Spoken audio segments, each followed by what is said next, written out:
The laughter echoed through the hallway. October 12th, 1948. P.S. 139. Elementary School, Harlem, 9:47 a.m. A little girl stood frozen in the principal's office doorway, tears streaming down her face while a grown man pointed at her torn dress and laughed. Principal Howard Mitchell didn't know it yet, but he had just made the worst mistake of his life. He had humiliated the wrong child. Because that little girl was Sarah Johnson, 8 years old, Bumpy Johnson's niece, Ruth's daughter, and in exactly 18 hours, Howard Mitchell's entire world would collapse.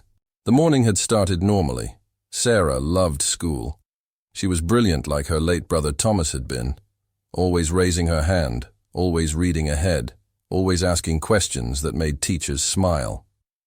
She wore her school dress with pride, a blue cotton dress with white flowers that her mother Ruth had sewn by hand, staying up 3 nights to finish it because Sarah had been so excited about the school photography day.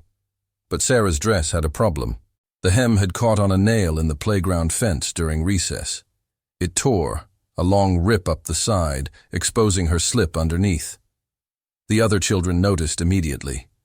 Some giggled, some whispered. Sarah tried to hold the fabric together, her face burning with embarrassment, but her teacher, Mrs. Patterson, saw and sent her to the principal's office to call her mother for a change of clothes. Principal Howard Mitchell was 52 years old, white, from Connecticut, and he had been principal of PS 139 for 6 years. He didn't want to be there. He had applied for positions in white schools in Manhattan, in Brooklyn, anywhere but Harlem. But this was the only job he could get after being fired from his previous school for drinking. He resented the students, resented the parents, resented the neighborhood, and he especially resented the smart ones, the ones like Sarah who reminded him that these children he looked down on were often brighter than he'd ever been. When Sarah walked into his office, holding her torn dress together, trying not to cry, Mitchell saw an opportunity. An opportunity to put an uppity Negro child in her place, to remind her that no matter how smart she was, no matter how well she spoke, she was still beneath him. "Look at this," Mitchell said loudly, loud enough that his secretary, Miss Hendricks, could hear in the outer office, loud enough that 2 teachers passing in the hallway stopped. "Look at this ragamuffin." Sarah's voice was small. "Sir, my dress tore on the fence. I just need to call my mother." "Your mother?" Mitchell laughed. "Your mother sent you to school looking like a street urchin?" "No, sir. It just happened at recess." "I see. And I suppose you expect the school to provide you with proper clothing?" "We're not a charity, girl." Sarah's hands trembled.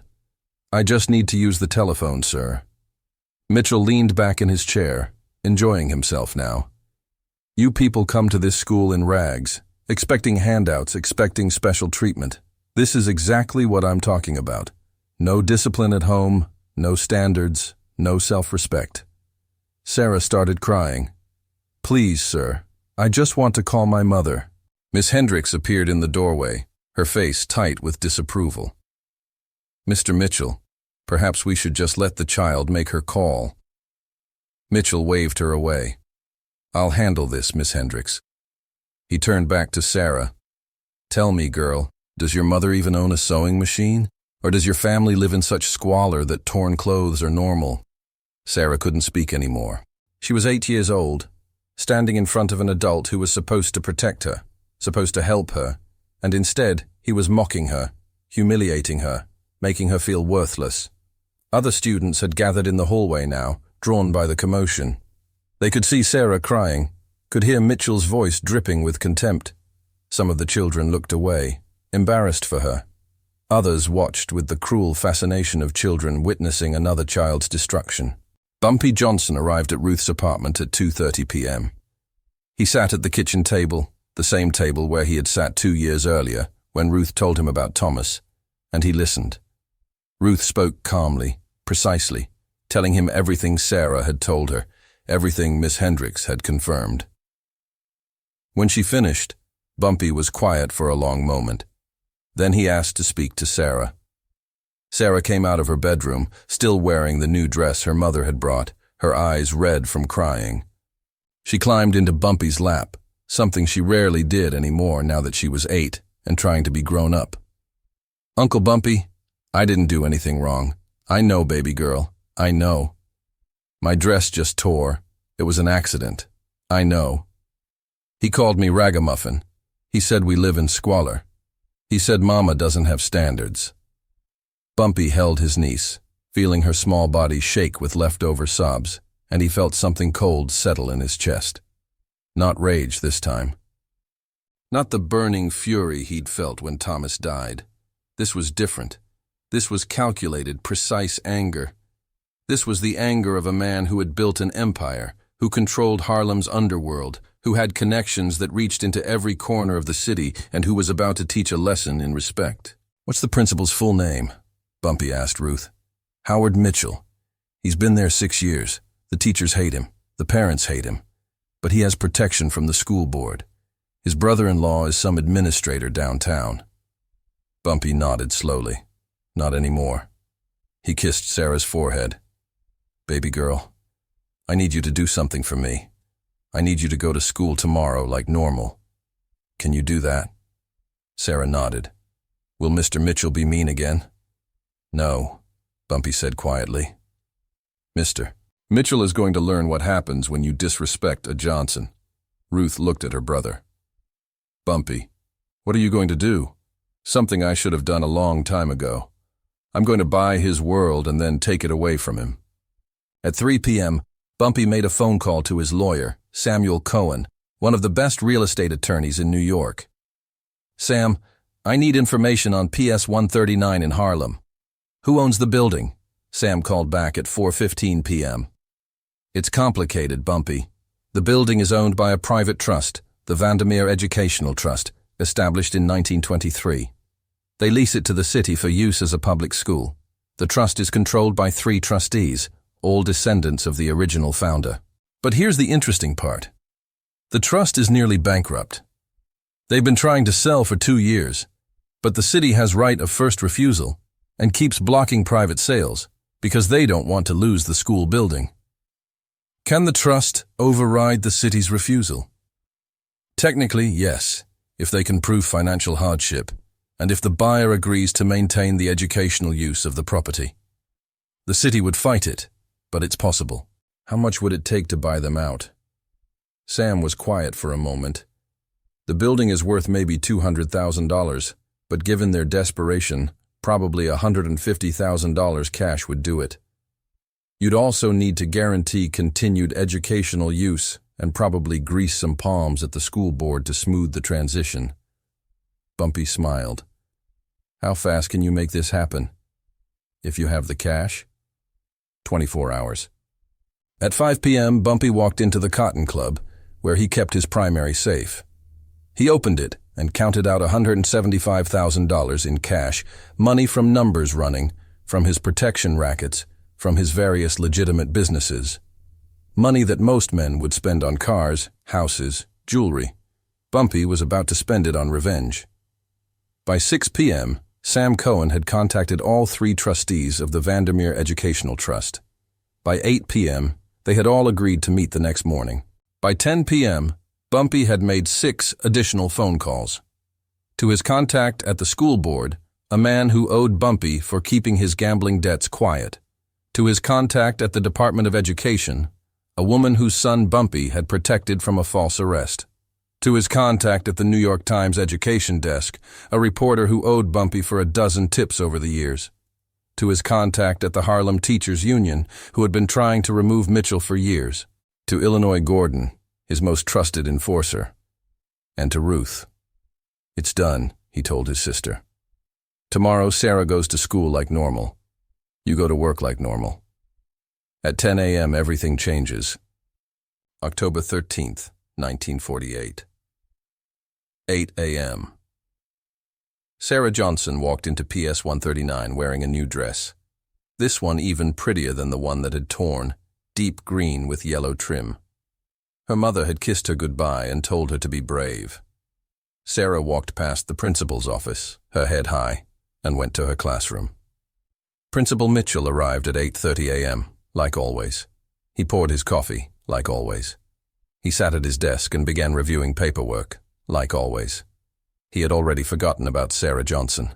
She was just another Negro child in a school full of them, and her humiliation yesterday had been, in his mind, a valuable lesson in knowing one's place. At 9:45 a.m., Miss Hendricks knocked on his door. "Mr. Mitchell, there are some men here to see you. They say it's urgent." Mitchell looked up, annoyed. "Who are they?" "They say they're from the Building Ownership Trust." Mitchell's face went pale. "The trust? Why would they be here?" "I don't know, sir, but they have a lawyer with them, and they're asking for you to come to the auditorium. They say all the teachers need to be there too." By 10 a.m., every teacher in PS 139 was gathered in the auditorium, confused and worried. The students had been sent to the gymnasium for an unexpected assembly. Principal Mitchell stood at the front, his confidence cracking, facing 3 elderly white men in expensive suits, a lawyer he didn't recognize, and a well-dressed Negro man who seemed to be in charge of everything. Samuel Cohen stepped forward. "Good morning. My name is Samuel Cohen, attorney for the new owner of this building.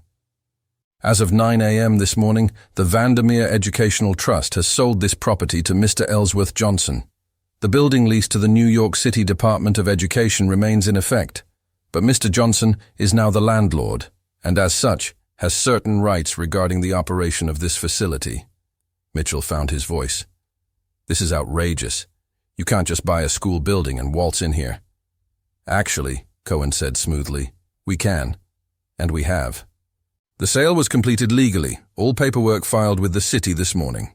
The Department of Education has been notified and has agreed to work with the new ownership to ensure continued educational services." Bumpy Johnson stepped forward. He was wearing a 3-piece suit, looking every inch the successful businessman he technically was. He looked at Mitchell with the same cold assessment he'd give to a rival he was about to eliminate. "Principal Mitchell." "Howard." "Can I call you Howard?" Mitchell's face was red. "What is this about?" "This is about standards," Bumpy said quietly. "See, yesterday you humiliated an 8-year-old girl because her dress tore on a fence. You called her a ragamuffin. You mocked her mother. You made her cry in front of her peers.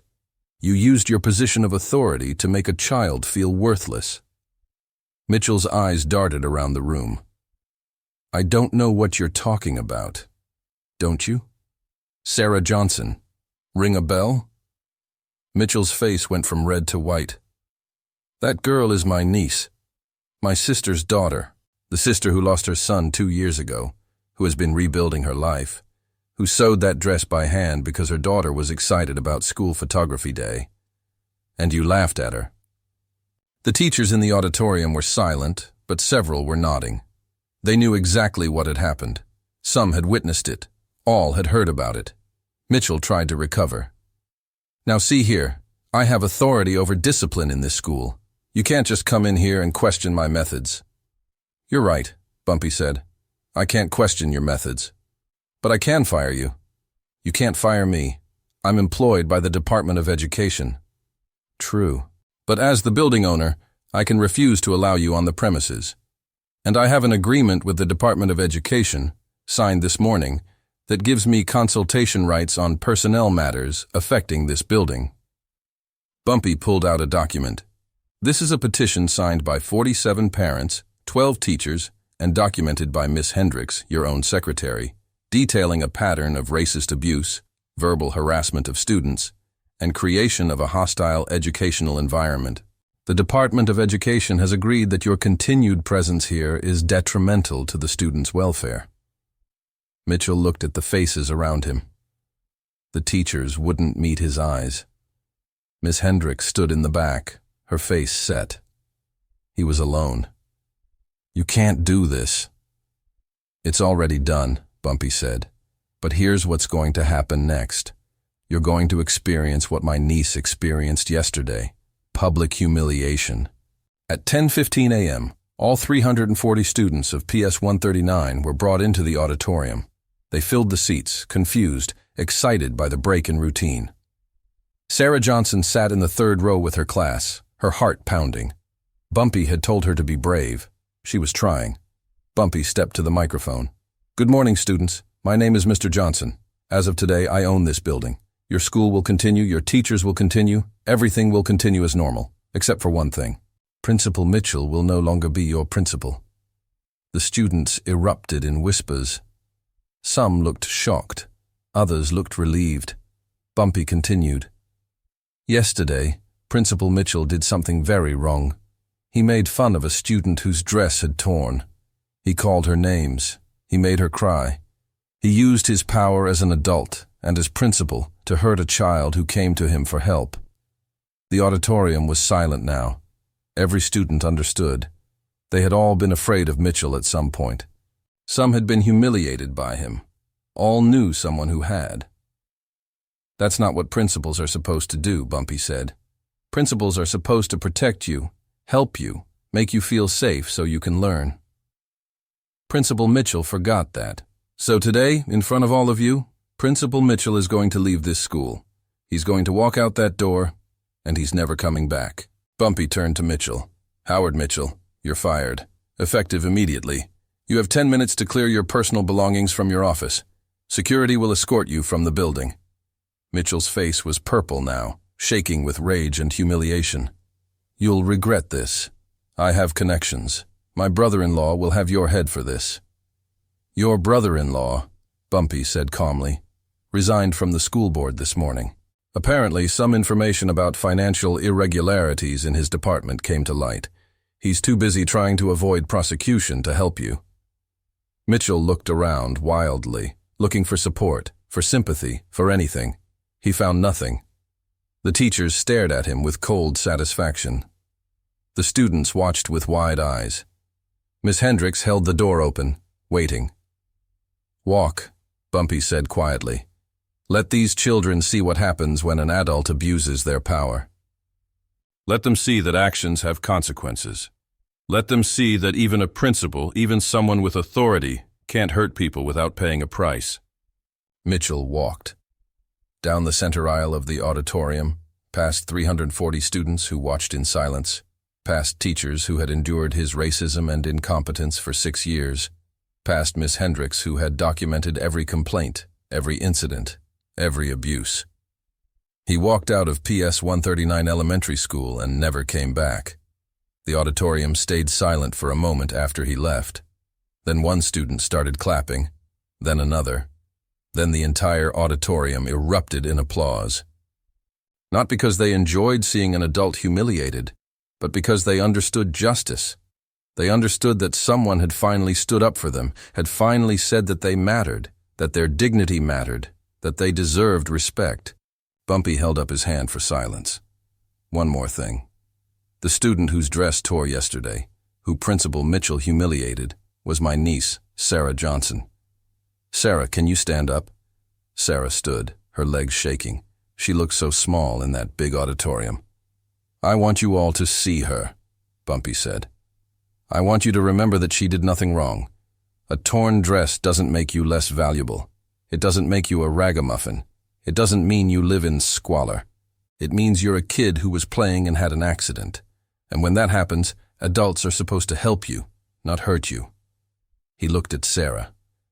Baby girl, you are brilliant. You are loved. You are worthy of respect. Don't ever let anyone make you feel small. Sarah nodded, tears streaming down her face. But this time they were different tears. These were tears of relief, of vindication, of feeling protected. The assembly ended. Students returned to their classes. Teachers returned to their rooms. By noon, the story had spread through Harlem like wildfire. Bumpy Johnson bought a school just to fire the principal who humiliated his niece. By 3 p.m., it had reached the newspapers. The New York Times ran a story. Harlem building owner removes principal after student complaints. It was carefully worded, focusing on the parent petition and documented abuses. But everyone in Harlem knew the real story. By 6 p.m., it had become legend. Don't mess with Bumpy's family. Don't mess with Harlem's children. Because Bumpy Johnson will buy your entire world just to take it away from you. But the story didn't end there. Bumpy kept ownership of the building. He renovated it, using his own money. New paint, new desks, new books, a new playground with fences that didn't have exposed nails. He established a scholarship fund for students who wanted to go to college. named after Thomas Johnson. He hired a new principal, Mrs. Dorothy Williams, a black woman with 20 years of teaching experience who had been passed over for promotion repeatedly because of her race. Under her leadership, PS 139 became one of the best elementary schools in Harlem. And every year, on October 13th, the anniversary of Mitchell's firing, the school held an assembly about dignity, respect, and standing up for what's right. Sarah Johnson graduated from PS 139 in 1954, top of her class. She went to high school, then to college, then to law school, becoming the lawyer her brother Thomas had dreamed of being. She spent her career fighting for children's rights, for educational equity, for the protection of the vulnerable, and she never forgot the day her uncle bought a school just to fire a man who had made her cry. Years later, in 1965, a reporter asked Bumpy about the incident. "Mr. Johnson, you spent $175,000 to buy a building just to fire one man. Was it worth it?" Bumpy looked at the reporter with those cold, calculating eyes.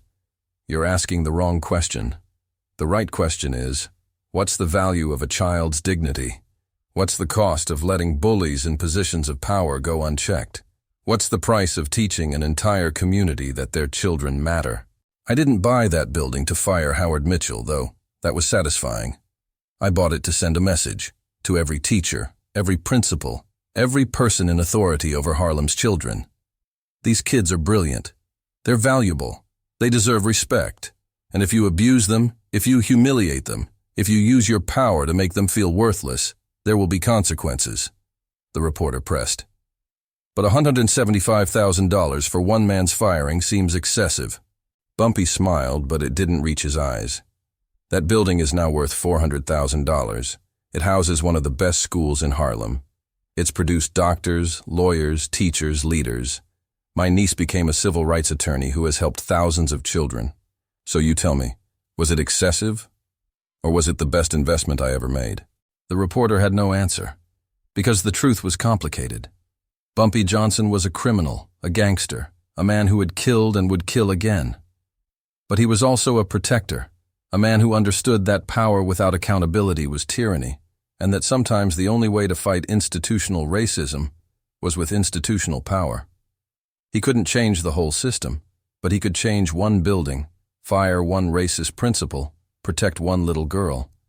And in doing so, he changed everything. Howard Mitchell never worked in education again. He tried to get positions in other schools, but the story followed him. He ended up working as a clerk in a hardware store in New Jersey, bitter and broken, telling anyone who would listen about the Negro gangster who had destroyed his career. No one sympathized, because everyone who heard the full story understood that Mitchell had destroyed himself the moment he chose cruelty over compassion. Sarah Johnson kept a photograph on her desk throughout her legal career. It showed her Uncle Bumpy standing in front of PS 139 the day after he bought it, looking every inch the king of Harlem. On the back, in Bumpy's handwriting, were 5 words: "Never let them break you." She never did. And neither did the hundreds of students who graduated from PS 139, who learned that day that dignity matters, that respect is non-negotiable, that even in a world designed to diminish them, there were people who would fight for them. That's the real story of the day Bumpy Johnson bought a school. Not revenge, though it was that. Not power, though it demonstrated that. It was a lesson in value, the value of a child's tears, the value of a mother's love, the value of standing up when everyone else sits down, the value of using power not just to destroy enemies, but to protect the vulnerable. In 1968, 3 years after that interview, Bumpy Johnson died. Thousands attended his funeral. But among the mourners were dozens of teachers from PS 139, hundreds of former students, and Sarah Johnson, now 28 years old, who stood at the podium and told the story of the torn dress, the cruel principal, and the uncle who bought a school just to fire a man who had made his niece cry. "When you remember my uncle," Sarah said, her voice strong and clear, "remember this. He was complicated. He was flawed. He did things that can't be justified. But he also understood something that our society still struggles with. He understood that black children's dignity is not negotiable, that our tears matter, that our humanity is not up for debate, and he was willing to spend everything he had to prove it. The story of Bumpy Johnson and PS 139 became part of Harlem folklore, passed down through generations. Parents told their children, teachers told their students, and the lesson remained the same. Stand up for what's right, protect the vulnerable, use whatever power you have to fight injustice, and never ever underestimate what someone will do to protect a child they love. Because sometimes, buying a school and firing a principal in front of 340 students isn't excessive. Sometimes it's exactly what justice looks like.